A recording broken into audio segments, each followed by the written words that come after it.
Something পাইসি চ্যানেলে আমাদের ভূতত্ত্বের শিক্ষামূলক যাত্রায় তোমাদের সবাইকে স্বাগতম। আজকের ভিডিওতে আমরা আর্থ সায়েন্সের কিছু গুরুত্বপূর্ণ ও মজার বিষয় সম্পর্কে জানব। চলো আমরা সেই গুরুত্বপূর্ণ বিষয়গুলো সম্পর্কে ধারণা নেওয়ার চেষ্টা করি। এখন তাহলে আর অপেক্ষা না করে শুরু করি আমাদের মূল ভিডিও।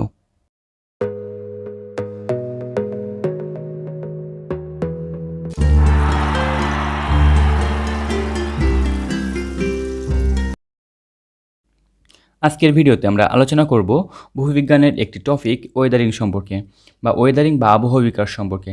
তো ওয়েদারিং বা আবহাওয়া বিকার ভালোভাবে বুঝতে হলে আমাদের এই বিষয়ের সংজ্ঞাটা ভালোভাবে বুঝতে হবে। তো ওয়েদারিং বা আবহাওয়া বিকারের সংজ্ঞাটা চলো আমরা দেখে আসি। ওয়েদারিং একটি প্রাকৃতিক প্রক্রিয়া, যে প্রক্রিয়ায় হচ্ছে বড় বড় শিলাখণ্ডগুলো ভেঙে টুকরো টুকরো ছোটো ছোটো খণ্ডে পরিণত হয়। তো প্রথমত আমরা ওয়েদারিংয়ের সংজ্ঞাটা এখানে লিখি। তো তোমাদের একটা বিষয় বলি, তোমাদের যদি সামথিং পাইসি চ্যানেলের বিভিন্ন বিষয়ের উপর যে ভিডিওগুলো আপলোড করা হয় সেই ভিডিওগুলো যদি তোমাদের ভালো লাগে তাহলে অবশ্যই চ্যানেলটি সাবস্ক্রাইব করো এবং পাশে থাকা বেল আইকনটি ক্লিক করে দাও, যাতে পরবর্তী ভিডিও আপলোড করার সাথে সাথে তোমাদের কাছে নোটিফিকেশন চলে যায়। তো এখানে আমরা ওয়েদারিংয়ের সংজ্ঞাটা যদি খেয়াল করি, এখানে লেখা হয়েছে যে ওয়েদারিং বা আবহাওয়া বিকার হলো প্রকৃতির একটি প্রক্রিয়া যার মাধ্যমে বড় বড় শিলাখণ্ডগুলো ভৌত, রাসায়নিক ও জৈবিক প্রক্রিয়ায় ক্ষয়প্রাপ্ত হয় এবং ভেঙে গিয়ে ছোট ছোট টুকরোতে পরিণত হয়। তো এখানে একটা বিষয় খেয়াল করতে হবে, এই প্রক্রিয়াটা কিন্তু একটা প্রাকৃতিক প্রক্রিয়া বা প্রাকৃতিক প্রক্রিয়ায় হয়ে থাকে। এটা প্রকৃতির নিয়ম, এটা কিন্তু কোনো মানুষের জন্য হয়ে থাকে এমন কিন্তু কোনো বিষয় নাই এখানে।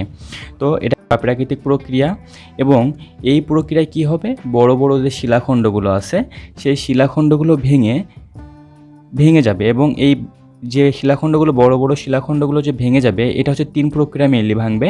একটি ভৌত প্রক্রিয়া, একটি রাসায়নিক প্রক্রিয়া এবং একটি জৈবিক প্রক্রিয়া। এই প্রক্রিয়া ক্ষয়প্রাপ্ত হয়ে এটা বড় বড় শিলাখণ্ডগুলো ছোটো ছোটো খণ্ডে পরিণত হবে।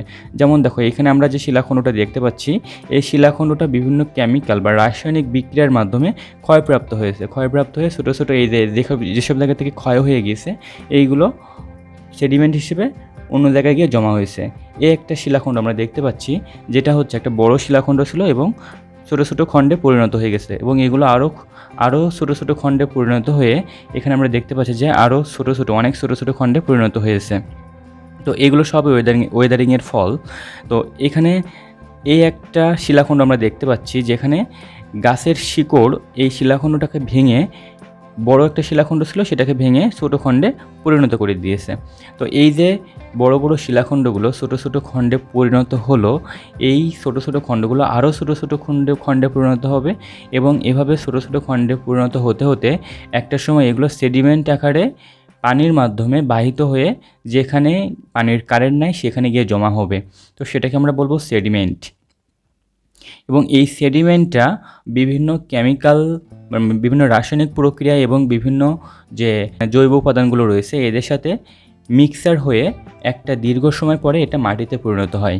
তো এই হচ্ছে ওয়েদারিংয়ের রেজাল্ট, যেটা হচ্ছে যে প্রক্রিয়ায় হচ্ছে ভৌত, রাসায়নিক এবং জৈবিক প্রক্রিয়া ভেঙে হচ্ছে শেষ পর্যন্ত গিয়ে সেডিমেন্ট আকারে নিচে গিয়ে জমা হয়। তো আমরা যদি এখানে ইম্পর্টেন্স অফ ওয়েদারিং বা আবহাওয়া বিকারের যে গুরুত্ব সেগুলো যদি একটু খেয়াল করি, তাহলে এখানে প্রথমত বলা হয়েছে যে ওয়েদারিং যদি না হয় তাহলে সয়েল বা মাটি তৈরি হয় না, অর্থাৎ এই ওয়েদারিংয়ের কারণে হচ্ছে মাটি তৈরি হয়। আমরা একটু আগে দেখলাম যে ওয়েদারিংয়ের প্রক্রিয়ায় হচ্ছে বড় বড় রক্স বা শিলাগুলো হচ্ছে ভেঙে ছোটো ছোটো টুকরা বা সেডিমেন্ট আকারে পানির মাধ্যমে বাহিত হয়ে অনেক দূরে গিয়ে পড়ে। বা এখানে শুধু যে পানির মাধ্যমে বাহিত হবে এমন না, এটা হচ্ছে ঝড়ো বাতাস বা বাতাসের মাধ্যমে বাহিত হয়ে অন্য জায়গায় যেতে পারে। তো যেখানে যাবে আর কি সেডিমেন্টগুলো, সেখানে বিভিন্ন রাসায়নিক ও জৈব উপাদানের সাথে মিশে এটা মাটি তৈরি করে। তো এই মাটি তৈরি করার জন্য হচ্ছে ওয়েদারিং একটা গুরুত্বপূর্ণ বিষয়। মাটি তৈরির প্রাথমিক ধাপ হিসেবে কাজ করা হচ্ছে এই ওয়েদারিং। এর পরের যে পয়েন্ট সেটা যদি আমরা একটু খেয়াল করি, এই ওয়েদারিং যদি না হয় তাহলে প্লান্ট বা গাছ বাঁচতে পারবে না, অর্থাৎ গাছ বাঁচতে হলে মাটি প্রয়োজন অবশ্যই, আর সেই মাটি তৈরি হয় হচ্ছে ওয়েদারিং প্রক্রিয়ায়। তো আমরা বলতে পারি যে ওয়েদারিং যদি না হয় তাহলে মাটি হবে না, আর মাটি না হলে গাছ বাঁচতে পারবে না। এবং 3 নম্বর যে পয়েন্ট সেটা আমরা দেখতে পাচ্ছি এখানে লাইফ সাপোর্ট এবং মাইক্রো অর্গানিজমের ইকোসিস্টেম বজায় রাখে। তো লাইফ সাপোর্ট তো অবশ্যই আমরা দেখলাম, যদি হচ্ছে মাটি না হয় তাহলে গাছ হবে না, গাছ না হইলে পৃথিবীর সমস্ত জীব বেঁচে থাকতে পারবে না, অর্থাৎ পৃথিবীর সমস্ত জীব বেঁচে থাকার জন্য গাছের ওপর নির্ভরশীল প্রত্যক্ষভাবে। এবং মাইক্রো অর্গানিজম অর্থাৎ মাটিতে যে মাইক্রো অর্গানিজমগুলো থাকে সেগুলো কিন্তু এদের ইকোসিস্টেম বজায় থাকবে না, বা এরাও কিন্তু এদের যে বেঁচে থাকার জন্য যে কার্যকলাপগুলো সেগুলো ঠিকমতো চালাতে পারবে না, যার কারণে এরাও কিন্তু এদের ভারসাম্য হারাবে এবং এদের অস্তিত্ব টিকে থাকবে না। তো এদেরও টিকে থাকার জন্য ওয়েদারিং প্রক্রিয়াটা খুবই দরকার। ইকোনমিক অ্যাক্টিভিটির জন্য ওয়েদারিং হওয়াটা খুবই দরকার। যেমন আমরা যদি একটা উদাহরণ খেয়াল করি, তাজমহল, এরকম তাজমহলের মতো বিভিন্ন বড় বড় যে নিদর্শনগুলো যেগুলো এই রক্স দিয়ে বানানো হয়, যেমন এই হচ্ছে তাজমহল, এই তাজমহলটা বানানো হয়েছে বা এখানে যে পাথর বা শিলাখণ্ডগুলো ব্যবহার করা হয়েছে সবই হচ্ছে মার্বেল পাথর দিয়ে তৈরি। তো এই মার্বেল পাথর যেটা হচ্ছে মেটামরফিক রক, তো রক হচ্ছে 3 প্রকার আছে, সেগুলো আমরা সামনে আলোচনা করব। তো এই যে মেটামরফিক রক বা মার্বেল পাথর দিয়ে হচ্ছে এই তাজমহল তৈরি করা হয়েছে। তো আমরা কিন্তু সবাই কিন্তু এই তাজমহল দেখার জন্য টাকা দিয়ে এখানে ভ্রমণ করে আসি। তো এবং ওখানে গিয়ে টাকা দিয়েই কিন্তু হচ্ছে একটা নির্দিষ্ট টাকার বিনিময়ে কিন্তু আমরা তাজমহলটা দেখে আসি। তো এইখানে এই যে একটা ইনকাম হয়, তো এটা অবশ্যই অর্থনীতিতে প্রভাব ফেলে। তো আমরা বলতে পারি যে ইকোনমিক অ্যাক্টিভিটির জন্য অবশ্যই এই ওয়েদারিং বা রক্সগুলো গুরুত্বপূর্ণ ভূমিকা পালন করে। এছাড়াও আমরা আরও একটি পয়েন্ট দেখতে পারি যে এর ভ্যালুয়েবল রিসোর্স আছে, অর্থাৎ এই রক্স আমরা জানি যে এই রক্সগুলো হচ্ছে বিভিন্ন বা রক্সের যে কম্পোনেন্টগুলো এখানে হচ্ছে বিভিন্ন খনিজ পদার্থ বা হচ্ছে মিনারেলস দিয়ে হচ্ছে এই রক্সগুলো তৈরি হয়। তো এই রক্সের মধ্যে যে মিনারেলগুলো আছে এই মিনারেলগুলো হচ্ছে বিভিন্ন প্রক্রিয়ায়, সে টেম্পারেচার হোক বা প্রেশার হোক বা অন্য কোনো রাসায়নিক প্রক্রিয়ার মাধ্যমে হোক, এই খনিজ পদার্থগুলো বিভিন্ন আমাদের মূল্যবান উপাদানে পরিণত হয়। যেমন আমরা এখানে ভ্যালুয়েবল রিসোর্স বলতে আমরা সোনা বা গোল্ডকে বোঝাচ্ছি, সিলভারকে বোঝাচ্ছি এবং ডায়মন্ডকে বোঝাচ্ছি, এবং এছাড়াও আরও অনেক মূল্যবান ধাতু যেগুলো হচ্ছে আমরা মানে খনি হিসেবে পেয়ে থাকি। যেমন আমরা বলি যে সোনার খনি পেয়েছে। তো এই যে খনি, এই খনিটা কোথা থেকে আসে?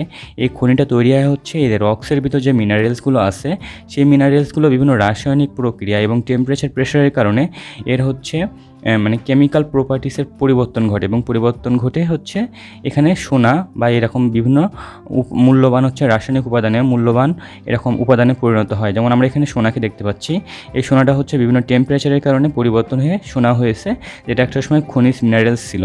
এবং এখানে আমরা যেটা দেখতে পাচ্ছি এটাও সোনা, অর্থাৎ এখানে আমরা দেখতে পাচ্ছি যে বালির মধ্যে সোনা আছে, অর্থাৎ এখানে যে রক্সের মধ্যে যে বালি ছিল সেই বালির থেকে আমরা এই সোনাটা পাবো। এখানে আমরা দেখতে পাচ্ছি একটা ডায়মন্ড, যেটা হচ্ছে খনিজ পদার্থ পরিবর্তন হয়ে বিভিন্ন টেম্পারেচার প্রেশারের কারণে পরিবর্তন হয়ে এগুলো তৈরি হয়। এখানে আমরা যেটা দেখতে পাচ্ছি এটা হচ্ছে সিলভার বা রুফো। তো আমরা রুফো কিন্তু বিভিন্ন কাজে ব্যবহার করি। তো এই যে ভ্যালুয়েবল যে রিসোর্স বা যে উপাদানগুলো, এই উপাদানগুলো হচ্ছে রক্সের যে মিনারেলস থাকে সেই মিনারেলস টেম্পারেচার এবং প্রেশার এবং বিভিন্ন রাসায়নিক প্রক্রিয়ার মাধ্যমে পরিবর্তিত হয়ে এই উপাদানগুলো তৈরি করে, যেগুলো হচ্ছে অনেক মূল্যবান, এবং আমরা এই উপাদানগুলো হচ্ছে ব্যবহার করে থাকি, যেগুলো হচ্ছে এই ওয়েদারিংয়ের কারণে হচ্ছে বিভিন্ন রক্সের মধ্যে তৈরি হয়ে থাকে, এবং ওয়েদারিংয়ের কারণেই কিন্তু আমরা এগুলো পেয়ে থাকি বা সন্ধান পেয়ে থাকি। তো ওয়েদারিং যদি না হতো তাহলে কিন্তু আমরা এগুলোর সন্ধানও পেতাম না এবং এগুলো আমরা ব্যবহারও করতে পারতাম না। তো আমরা বলতে পারি যে এই যে ভ্যালুয়েবল রিসোর্স হিসেবে ওয়েদারিং খুবই গুরুত্বপূর্ণ। তো এইখানে আমরা ইম্পর্টেন্স অফ ওয়েদারিং বা আবহাওয়া বিকারের গুরুত্ব সম্পর্কে জেনেছি। এখন হচ্ছে আমরা এই ওয়েদারিং কয়েক প্রকারের হয় বা কয় প্রকারের হয়ে থাকে সেগুলো সম্পর্কে জানবো। আমি কিন্তু অলরেডি বলে ফেলেছি যে ওয়েদারিং হচ্ছে 3 ধরনের হয়, বা ওয়েদারিংয়ের মধ্যে আমি বলে ফেলছি যে ভৌত রাসায়নিক এবং হচ্ছে জৈবিক প্রক্রিয়ায় হচ্ছে বড় শিলাখণ্ডগুলো ভেঙে ছোটো ছোটো শিলাখণ্ডে পরিণত হয়। তো এখানে কিন্তু বলা হয়েছে। তো আমরা বলতে পারি যে দেয়ার আর 3 টাইপস অফ ওয়েদারিং, অর্থাৎ ওয়েদারিং হচ্ছে 3 প্রকার। একটা হচ্ছে ফিজিক্যাল ওয়েদারিং বা ভৌত আবহাওয়া বিকার। তো এখানে কি হবে, এখানে হচ্ছে ফিজিক্যাল বা ভৌত বলতে বোঝাচ্ছে যে এখানে বাহ্যিক একটা বল প্রয়োগের কারণে যদি কোনো শিলাখণ্ড ভেঙে যায় তাহলে সেটাকে বলা হবে ফিজিক্যাল বা ভৌত আবহাওয়া বিকার। তো এই ফিজিক্যাল বা ভৌত আবহাওয়া বিকারে বাহ্যিক যে বলটা আসবে, এই বলটা আসলে আসবে কোত্থেকে? তো এখানে এজেন্ট একটা শব্দ আমাদের বুঝতে হবে। আমরা আমাদের যে টাকা লেনদেন করি বিভিন্ন ব্যাংকের মাধ্যমে হোক বা বিভিন্ন এজেন্ট ব্যবহার করি শব্দটা, যেমন হচ্ছে বিকাশ এজেন্ট, নগদ এজেন্ট, রকেট এজেন্ট। তো এই এজেন্ট বলতে বোঝায় যে কেউ একজন করে দিচ্ছে। তো এখানে কিন্তু আমরা টাকাটা দোকানে গিয়ে দিয়ে আসি এবং দোকানদার আমাদের গন্তব্যে পাঠিয়ে দেয়। তো এখানে যার মাধ্যমে টাকাটা যাচ্ছে সে হচ্ছে প্রতিনিধি বা প্রতিনিধি বলা যায়। তো এখানে এজেন্ট মানে হচ্ছে প্রতিনিধি, তো যে কাজটা করে তাকে বলা হচ্ছে এজেন্ট। তো এখানে এই ফিজিক্যাল ওয়েদারিং বা ভৌত আবহবিকারের মধ্যে টেম্পারেচার এবং প্রেশার, এই দুইটা হচ্ছে অর্থাৎ তাপমাত্রা এবং হচ্ছে চাপ, এরা হচ্ছে একটা বল প্রয়োগ করে, যার কারণে বড় বড় শিলাখণ্ডগুলো ভেঙে যায়। তো এটাকে আমরা বলতে পারি এই টেম্পারেচার, ফিজিক্যাল ওয়েদারিংয়ে হচ্ছে টেম্পারেচার এবং প্রেশার হচ্ছে এজেন্ট হিসেবে কাজ করে। এবং আমরা যদি কেমিক্যাল বা রাসায়নিক ওয়েদারিং, অর্থাৎ ওয়েদারিংয়ের আরও একটা টাইপ হচ্ছে কেমিক্যাল বা রাসায়নিক ওয়েদারিং বা রাসায়নিক আবহবিকার, কেমিক্যাল ওয়েদারিং বা রাসায়নিক আবহবিকার। তো এই কেমিক্যাল বা রাসায়নিক আবহবিকার বলতে বোঝায় যে রক্সের মধ্যে যে মিনারেলসগুলো আছে সেই মিনারেলসের মধ্যে বিভিন্ন বিক্রিয়া ঘটে, এবং বিক্রিয়া ঘটার কারণে এদের যে বৈশিষ্ট্যগুলো ছিল, অর্থাৎ রক্সের মধ্যে যে কেমিক্যাল প্রপার্টিস বা মানে কেমিক্যাল যে উপাদানগুলো ছিল, রাসায়নিক উপাদান, সেই রাসায়নিক উপাদানগুলো বিক্রিয়ার কারণে পরিবর্তন হয়ে অন্য একটা উপাদানে পরিণত হয়ে যায়। তো এটাকে এই যে পরিণত হয়ে যাওয়ার কারণে তখন কিন্তু আমরা সেটাকে সেই নামে আর ডাকবো না, অন্য নাম বলতে হবে। তো এটাকে আমরা বলতে পারি এই যে পরিবর্তন হয়ে যাবে, এবং পরিবর্তন হয়ে যাওয়ার কারণে একটা ক্ষয় হয়। আমরা জানি বিয়োজন বিক্রিয়া আছে, যোজন বিক্রিয়া আছে, বিভিন্ন বিক্রিয়ার কারণে ক্ষয় হয়ে যায়। তো এটাকে আমরা বলতে পারি কেমিক্যাল বা রাসায়নিক আবহবিকার। এবং এখানে এজেন্ট হিসেবে কাজ করে হিউমিডিটি এবং হচ্ছে ওয়াটার, অর্থাৎ হিউমিডিটি বলে আর্দ্রতা বোঝায়, এবং ওয়াটার মানে তো পানি, অবশ্যই আর্দ্রতা এবং পানি একটু পার্থক্য আছে। তো এরা হচ্ছে রাসায়নিক আবহবিকারে হচ্ছে এজেন্ট হিসেবে কাজ করে। এবং আমরা জানি যে পানি ছাড়া কোনো রাসায়নিক বিক্রিয়া হয় না। এখানে 3 নম্বর যে টাইপস সেটা হচ্ছে বায়োলজিক্যাল ওয়েদারিং বা জৈব আবহবিকার। তো বায়োলজিক্যাল বা জৈব আবহবিকার বলতে বোঝাচ্ছে যে এখানে জীবন আছে এমন কেউ হচ্ছে রক্সটাকে ভাঙতে সহযোগিতা করবে। যেমন আমরা হচ্ছে বিভিন্ন মাইক্রো অর্গানিজমকে এখানে দায়ী করতে পারি, অথবা এখানে বড় বড় যে গাছ আছে, যেমন আমরা পাহাড়ে বিভিন্ন গাছ দেখি, অনেক শক্তিশালী, অনেক বড় গাছ আছে যেগুলো অনেক শক্তিশালী, তাদের শিকড় অনেক শক্তিশালী, এবং এই গাছের শিকড়গুলো রক্সের মধ্যে মানে শিলাখণ্ডের মধ্যে ভেদ করে নিচের দিকে ঢুকে দেয়, এবং শিলাখণ্ডের উপর একটা প্রেশার দেয়, যার কারণে হচ্ছে শিলাখণ্ডটি ভেঙে যায়। তো ভেঙে হচ্ছে দুখণ্ড হয়ে যায়, যেটা আমরা এই ভিডিওতে একটা ছবিতে দেখেছি। তো এই হচ্ছে ওয়েদারিংয়ের বিভিন্ন টাইপস। আশা করি তোমরা সবাই বুঝতে পারছো। সামথিং পাইসি চ্যানেলের সাথে থাকার জন্য ধন্যবাদ সবাইকে।